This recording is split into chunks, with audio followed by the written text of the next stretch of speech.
Hormuz ஜலசந்தி பகுதியை Iran இழுத்து மூடுவதற்கு தயாராகிறது என்கிற செய்தி வெளியாகி இருக்கிறது. ஹொர்மோஸ் ஜலசந்தியை மூடினா என்னவாகும், அதை மூடுவதால் யாருக்கு பாதிப்பு யாருக்கு பாதிப்பு இல்லை என்று பார்த்தீங்கன்னு சொன்னால், ஹொர்மோஸ் ஜலசந்தி மூடப்பட்டால் அரபு நாடுகளுடைய பிசினஸ் மொத்தமாக இழுத்து மூட வேண்டிய நிலை ஏற்படும். வான்வழி தாக்குதல்களோ தரைவழி தாக்குதல்களோ இன்றைய நாளில் ரொம்ப குறைவாக இருக்கக்கூடிய காட்சியை நம்ம பார்க்க முடியும். காரணம் என்னன்னா, ஈரான் இஸ்ரேலிய ஆக்கிரமிப்பு ராணுவத்தை ரொம்ப பிஸியாக வைத்துக் கொண்டிருக்கிறது என்பது நமக்கு தெரியும். இதை தாண்டி அமெரிக்க அதிபர் டொனால்ட் ட்ரம்புக்கும் அதே நேரத்தில் ரஷ்யாவினுடைய அதிபர் புட்டினுக்கும் இடையில ஒரு தொலைபேசி உரையாடல் கிட்டத்தட்ட 50 நிமிடங்களுக்கு குறையாமல் நடைபெற்றிருக்கிறது.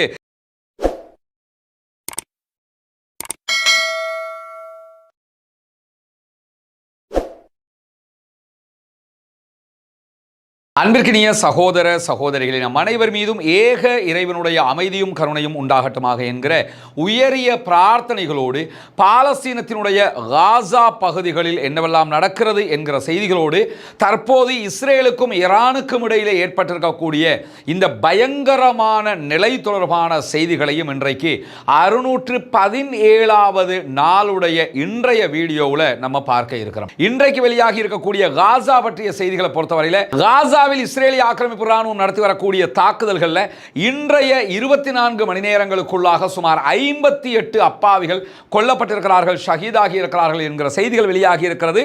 இந்த கொலைகள் பெரும்பாலும் எங்க நடந்திருக்குன்னா, இந்த அமெரிக்காவும் இஸ்ரேலும் சேர்ந்து நாங்க உணவு கொடுக்க போறோம் காசா மக்களுக்கு சொல்லி காசா அறக்கட்டளை, காசா ட்ரஸ்ட் ஒன்று ஆரம்பிச்சிருக்கிறாங்களா இல்லையா, அதுல உணவு எடுப்பதற்காக போய் நிற்கிற மக்கள் மீது இஸ்ரேலிய ஆக்கிரமிப்பு ராணுவம் சரமாரியான துப்பாக்கிச்சூடு தாக்குதல்களை நடத்தி இருக்கிறது. அந்த தாக்குதல்களில் தான் இந்த சகோதரர்கள் கொல்லப்பட்டிருக்கிறார்கள், ஷஹீதாகி இருக்கிறார்கள் என்கிற செய்திகள் வெளியாகி இருக்கக்கூடிய அதே நேரத்தில் இன்றைய தினம் பாலஸ்தீன விடுதலை ராணுவத்தினுடைய துணை ராணுவ பிரிவு இஸ்ரேலிய ஆக்கிரமிப்பு ராணுவத்தினுடைய தங்கிக் கொண்டிருந்த 2 நிலைகள் மீது தாக்குதல்களை நடத்தி இருக்கிறார்கள். இந்த தாக்குதல்களில் எத்தனை பேர் கொல்லப்பட்டிருக்கிறார்கள், எத்தனை பேர் காயமடைந்திருக்கிறார்கள் என்கிற செய்திகள் வெளியாகவில்லை. ஆனால் இந்த தாக்குதல்கள் பயங்கரமான எதிர்விளைவுகளை உண்டாக்கிய தாக்குதல்கள் என்று இஸ்ரேலிய ஆக்கிரமிப்பு ராணுவத்தினுடைய தொலைக்காட்சிகளும் அவர்களுடைய ஊடகங்களுமே இன்றைக்கு செய்திகளை வெளியிட்டிருக்கிறது. குறிப்பாக எடியோத், அஹ்ரோனோத் போன்ற பத்திரிகைகள் இந்த தாக்குதலை பயங்கரமான எதிர்வினை தாக்குதல்கள் என்று வர்ணித்திருக்கக்கூடிய நிலையும் உருவாகி இருக்கிறது. இதனை தாண்டி பாலஸ்தீன அப்பாவிகளுக்கு இதுவரைக்கும் தண்ணீர் இல்லை, உணவு இல்லை, மருந்து இல்லை என்கிற நிலை தொடர்ந்து வருகிறது. பாலஸ்தீன மீதான இஸ்ரேலுடைய தாக்குதல்கள் இந்த உணவு எடுக்க போன இடத்துல நடைபெற்ற தாக்குதல்களை தாண்டி வான்வழி தாக்குதல்களோ தரைவழி தாக்குதல்களோ இன்றைய நாளில் ரொம்ப குறைவாக இருக்கக்கூடிய காட்சியை நம்ம பார்க்க முடியும். காரணம் என்னன்னா, ஈரான் இஸ்ரேலிய ஆக்கிரமிப்பு ராணுவத்தை ரொம்ப பிஸியாக வைத்துக் கொண்டிருக்கிறது என்பது நமக்கு தெரியும். இந்த நிலையில தான் இன்றைக்கு ஈரான் பற்றிய பல செய்திகள் வெளியாகி இருக்கிறது. குறிப்பாக இன்றைய தினம் ஈரானுடைய பாராளுமன்றம் ஒரு செய்தியை வெளியிட்டிருக்கிறது. அந்த செய்தியில் அவங்க சொல்லக்கூடிய முக்கியமான விவகாரமே என்னன்னு சொன்னா, ஹொர்மோஸ் ஜலசந்தி பகுதியை ஈரான் இழுத்து மூடுவதற்கு தயாராகிறது என்கிற செய்தி வெளியாகி இருக்கிறது. ஹொர்மோஸ் ஜலசந்தியை மூடினா என்னவாகும், அதை மூடுவதால் யாருக்கு பாதிப்பு யாருக்கு பாதிப்பு இல்லை என்று பார்த்தீங்கன்னு சொன்னா, ஹொர்மோஸ் ஜலசந்தி மூடப்பட்டால் அரபு நாடுகளுடைய பிசினஸ் மொத்தமாக இழுத்து மூட வேண்டிய நிலை ஏற்படும். அதை தாண்டி அரபு நாடுகள் யுஎஸ்க்கோ யூகேக்கோ ஐரோப்பிய நாடுகளுக்கோ எதை ஏற்றுமதி செய்கிறதாக இருந்தாலும், அது எண்ணெய் தொடர்பான தயாரிப்புகளாக இருந்தாலும் சரி, அல்லது எல்பி கேஸ் போன்ற எதாக இருந்தாலும் இந்த ஹொர்முஸ் நிலையை தாண்டித்தான் செல்ல வேண்டும். எனவே அரபு நாடுகளுக்கு மட்டுமல்ல, யூரோப் கண்ட்ரிகளுக்கு, வெஸ்ட் நாடுகள் அனைத்துக்கும் பாரிய நஷ்டத்தை அது ஏற்படுத்தும். உதாரணமாக இந்த வரைபடத்தை நீங்க பாத்தீங்கன்னு சொன்னா, இந்த வரைபடத்தில் காட்டப்படக்கூடிய பகுதியை நீங்க பாருங்க. இதுதான் பெர்ஷியன் கல்ஃப் என்று சொல்லப்படக்கூடிய பகுதி, அதாவது அரேபியன் கல்ஃப் என்று சொல்லி இப்ப ட்ரம்ப் அரபு நாடுகளுக்கு வந்த நேரத்தில் பேரை மாத்திட்டு போனாரு. கூகுள் மேப்பும் அதுக்கேற்ற மாதிரி அரேபியன் கல்ஃப் என்று பிராக்கெட் பண்ணி இருக்கிறாங்க. மேல பெர்ஷியன் கல்ஃப் என்று சொல்லித்தான் பாரசீக வளைகுடான்னு சொல்லுவாங்க. இங்க நீங்க பாருங்க, குவைத் இந்த இடத்துல இருக்கிறது. இந்த இடத்துல தமாம் இருக்கக்கூடிய காட்சியை பார்க்கலாம். பஹ்ரைன் இருக்கிறது, கத்தார் இருக்கிறது, இப்படி யுஏஇ, அபுதாபி எல்லாம் இந்த இடத்துல இருக்கிறாங்க. அதே மாதிரி துபாய் இந்த இடத்துல இருக்குது.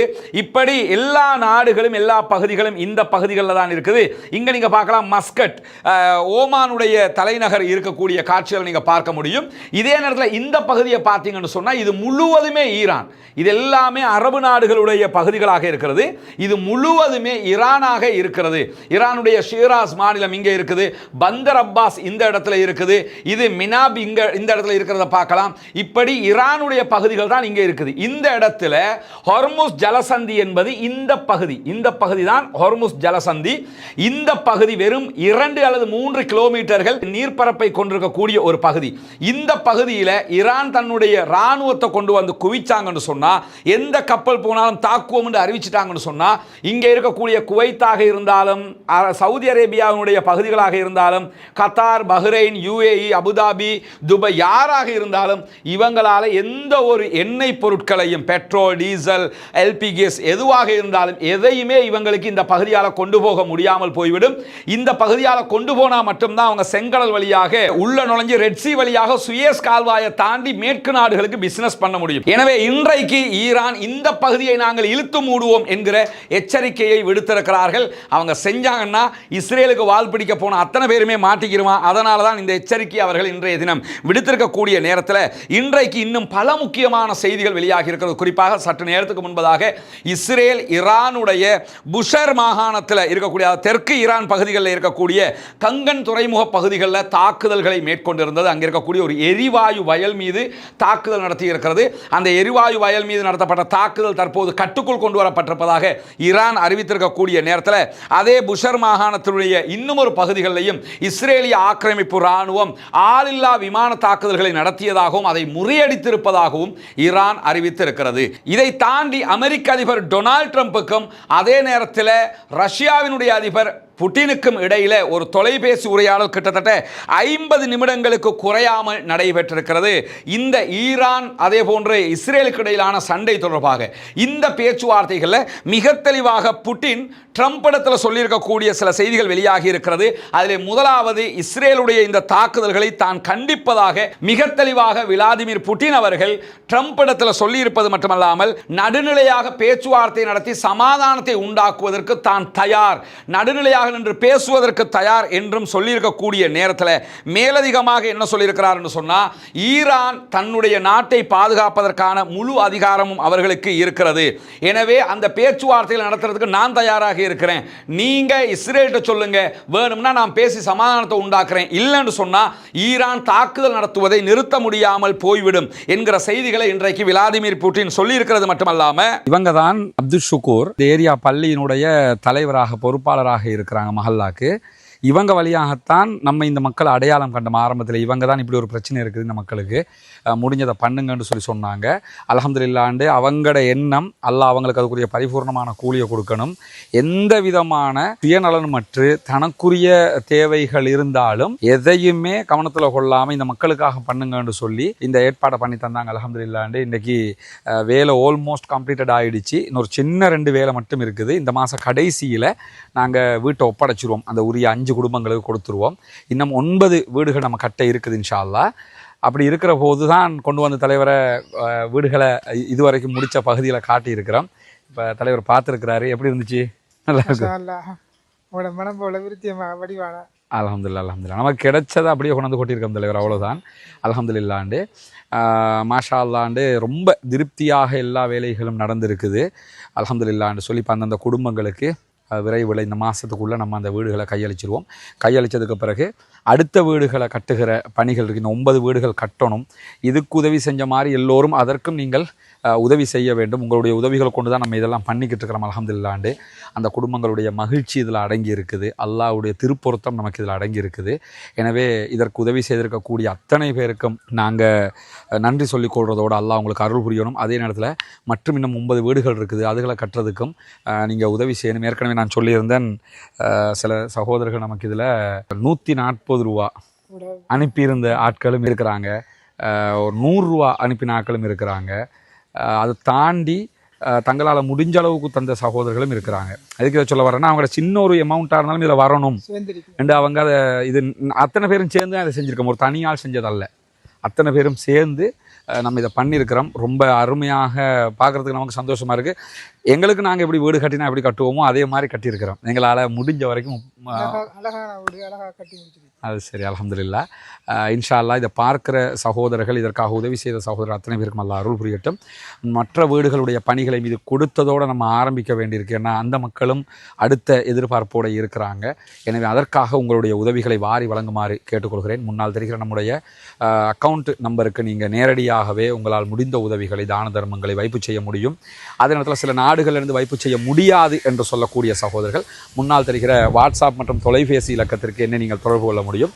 தொடர்பு கொள்கிற பட்சத்தில் அதுக்குரிய வழிகாட்டுதல்களையும் நம்ம தர்றதுக்கு தயாராக இருக்கிறோம். அத்தனை பேரும் இந்த மக்களுக்காகவும் எங்களுக்காகவும் துவா செய்கிற அதே நேரம் சகோதரர் அப்துல் ஷுக்கூர் அவங்க தான் இதற்கு முன்னணியாக நின்று இதனுடைய விதையை போட்டது இவங்க தான். எனவே அல்லாஹு தாலா அவருக்கும் அருள் புரிய வேணும்னு சொல்லி அல்லாஹ்விடத்தில் பிரார்த்தனை செய்யுங்க. எங்களுக்காக நீங்களும் பிரார்த்தனை செய்யுங்க தலைவரே.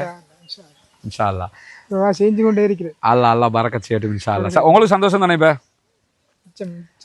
சரி, ஏண்டா உங்களோட முயற்சிக்கு அல்லாஹ் அதுக்குரிய நீங்கள் எதிர்பார்த்தது நடக்குது இன்ஷா அல்லாஹ். அமெரிக்க அதிபர் டொனால்ட் ட்ரம்ப் என்ன பண்றாருன்னா, விளாடிமிர் புட்டின் இடத்துல ஒரு ரிக்வெஸ்ட் பண்ணியிருக்கிறாரு. ஈரானை எங்களோட பேச்சுவார்த்தைக்கு கூட்டிக்கிட்டு வாங்க, அவங்க நியூக்ளியர் டாக்ஸுக்கு வரமாட்டேன்னு சொல்லிட்டாங்க, நாங்கள் பேசுறதுக்கு ரெடியாக இருக்கிறோம், கூட்டிக்கிட்டு வாங்கன்னு இருக்காங்க. இதுல இருந்து நீங்க ஒன்றும் புரியணும் என்னன்னா, இஸ்ரேலுடைய தாக்குதல் பலமானதா ஈரானுடைய பதிலடி பலமானதா என்கிற கேள்வியை பொறுத்தவரையில் ஈரானுடைய பதிலடி உச்சகட்டமானது என்பது அனைவருக்கும் தெரியும். ஈரான் இப்படி ஒரு பதிலடியை கொடுக்கும் என்று அமெரிக்காவை எதிர்பார்க்கல. கொடுத்த அடியினால தான் நீங்க வரலாற்றி நான் உங்களுக்கு அடிப்போம் பார்த்துக்க என்று பேசிக் கொண்டிருந்த அமெரிக்க அதிபர் டொனால்ட் ட்ரம்ப் அவங்க என்ன பண்றாங்கன்னா, பேச்சுவார்த்தைக்கு கூட்டிக்கிட்டு வாங்க, நாங்க பேசுறதுக்கு ரெடியா இருக்கிறோம்னு, அதாவது அடிச்சு கீழே விழுத்தாட்டிட்டா எகிரி மிதிக்கிறதுக்கு பார்க்கறதும், இப்ப அவன் அடிச்ச அடியில டொனால்ட் ட்ரம்ப் என்ன பண்றாருன்னா பேச்சுவார்த்தைக்கு கூட்டிக்கிட்டு வாங்கன்னு சொல்றாரு. இதுவரைக்கும் அமெரிக்காவோடு பேச்சுவார்த்தை நடத்துவது என்பது யூஸ்லெஸ்ன்ட்டாங்க, எந்த பலனும் அளிக்காது என்று ஈரான் சொல்லி இருக்கிறது. என்ன நடக்கிறது என்பதை அடுத்தடுத்து பார்க்க முடியுமான நேரத்தில் ஈரானுடைய அனைத்து அணுசக்தி நிலையங்கள் அணுசக்தி கட்டமைப்புகளையும் எங்களால் தாக்க முடியாது என்று இன்றைக்கு இஸ்ரேல் வெக்கங்கெட்டதனமாக அறிவித்திருப்பதையும் பார்க்க முடியும். இஸ்ரேலுடைய சேனல் 13 இன்றைக்கு இஸ்ரேலிய அதிகாரிகளை மேற்கோள் காட்டி இந்த செய்தியை ஒரு ஹைலைட்டட் நியூஸாக வெளியிட்டிருக்கிறாங்க. அதில் அவங்க என்ன சொல்றாங்கன்னு சொன்னா, இஸ்ரேல் ஈரானுடைய அனைத்து அணுசக்தி நிலையங்களையும் தாக்கி அழிக்க முடியாது. சில அணுசக்தி நிலையங்கள் எங்க இருக்குதுங்கிறது தெரியும், சிலது எங்க இருக்கிறதுங்கிறதே தெரியல. எனவே அனைத்தையும் அழிப்பது என்பது அசாத்தியமானது. ஒரு ஒப்பந்தத்தினூடாகத்தான் இந்த பிரச்சனைக்கு தீர்வு கட்ட முடியும், இல்லாவிட்டால் இந்த யுத்தத்தை நிறுத்த முடியாது என்று சொல்லி வெக்கங்கெட்ட இஸ்ரேலியர்கள் இன்றைக்கு சொல்லி இருக்கிறார்கள் பார்க்க முடியும். என்னன்னா, நாங்கள் யுத்தம் பண்ணுவோம், ஈரானை அழிப்போம், ரெண்டில் ஒன்று பார்ப்போம்னாங்க. அவன் கொடுத்த குடுவோட ஒரு ஒப்பந்தத்தில் தான் இதை நிறுத்த முடியும். இப்படி யுத்தம் பண்ணியெல்லாம் நம்ம நிறுத்த முடியாது. எங்களுடைய நோக்கம் அவருடைய அணு ஆயுதம் தயாரித்து விடுவார்கள் என்பதுக்கு தான் நாங்கள் பயந்தோம். அணு ஆயுதம் அவர்கள் தயாரித்து விடக்கூடாது, அவர்களுடைய தரையிலிருந்து தரைக்கு ஏவுகிற பாலிஸ்டிக் ஏவுகணைகளை அழிப்பதுதான் எங்களுடைய நோக்கம் என்று, அதனால தான் நாங்கள் யுத்தத்துக்கு போனோம். எனவே அவர்களுடைய முழுவதுமாக அவர்களுடைய அணு ஆயுத தயாரிப்புகளை அழிப்பது என்பது அசாத்தியமானது. ஒரு ஒப்பந்தத்துக்கு போனால் மட்டும்தான் முடிக்க முடியும் என்று சொல்லி இன்றைக்கு அவர்கள் சொல்லி இருக்கக்கூடிய நேரத்தில் இன்றைக்கு மிக தெளிவாக ஈரான் ஒரு பதிலடியை கொடுத்திருக்கிறது. என்ன பதிலடியை சொல்லியிருக்கிறாங்கன்னா, நாங்கள் இதுவரைக்கும் 6 வேவ் வரைக்கும் தான் தாக்குதல், 6 அலைகள் தாக்குதல் தான் நடத்தி இருக்கிறோம். ஒவ்வொரு அலையிலையும் 100 பாலிஸ்டிக் ஏவுகணைகள் ஏவப்பட்டிருக்குது. ஆனால் ஒரே நேரத்தில் 2000 பாலிஸ்டிக் ஏவுகணைகளை ஏவுவதற்கு தயாராக இருக்கிறோம். 100 ஏவுறாங்க, ஒரே நேரத்தில் 2000 ஏவுவோம். அப்போ என்னடா பண்ணுவேன் அப்படின்னு கேட்டிருக்கிறாங்க. அப்படி ஒன்று நடந்தால் இஸ்ரேல் ஒன்று இல்லைன்னு நினச்சிக்கிற வேண்டியதான்.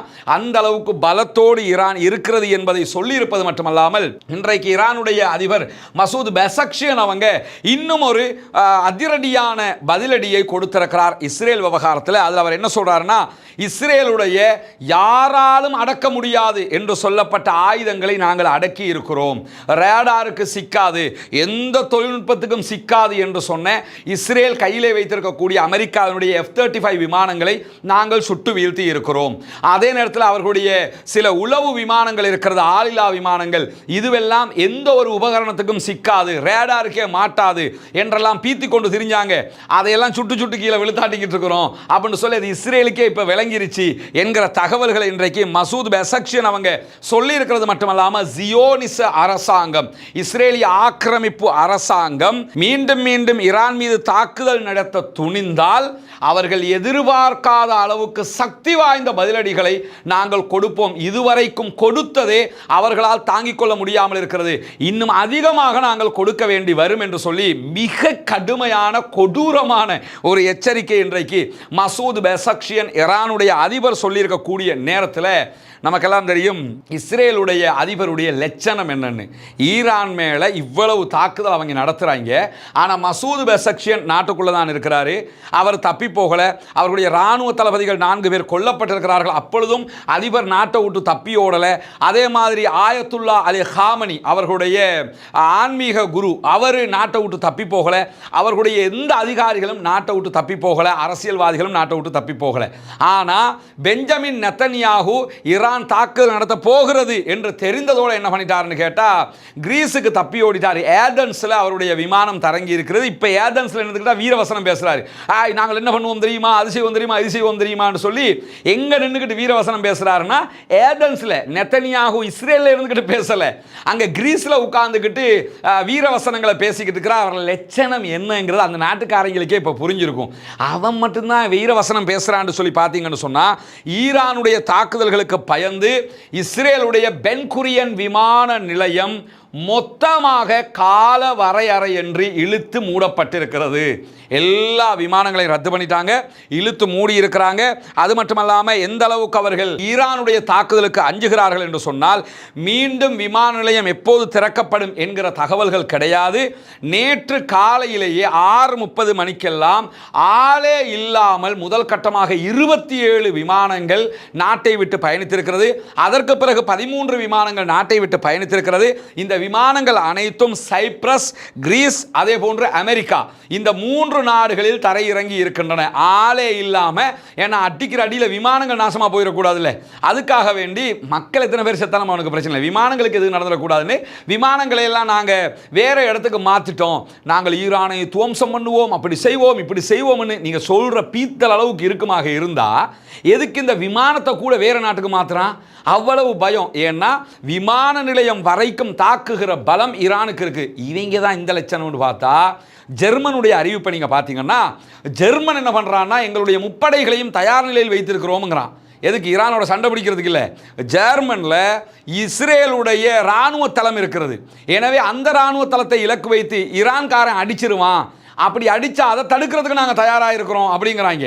அதை தடுக்கிறதுக்கு தயாராக இருக்கிறதுக்கான காரணம் என்னன்னு சொன்னால் எனி டைம் அவர்கள் தாக்குதல் நடத்த முடியும். அதை தாக்குகிற அளவுக்கு 3800 கிலோமீட்டர்களை தாண்டி தாக்குகிற பாலிஸ்டிக் ஏவுகணைகள் ஈரானிடத்தில் இருக்கிறது. அவங்களோட சொந்த தயாரிப்பு, அது ரஷ்யாடையோ சீனாடையோ கிடையாது, அவங்களோட சொந்த தயாரிப்பு. எனவே ஏவுகணை உற்பத்தியிலும் ஏவுகணை வல்லாதிக்கத்திலும் 100% ஆதிக்கத்தை ஈரான் செலுத்தி கொண்டிருக்கிறது என்பதை நம்ம பார்க்க முடிகிறது. குறிப்பாக ஃப்ளைட் ராடார் தரவு தகவல் படி ஃப்ளைட் ராடார் என்று சொல்லி இந்த ஃப்ளைட்டுகள் எங்கெங்க திரும்பி போகுதுங்கிறதெல்லாம் கண்காணிக்கலாம்.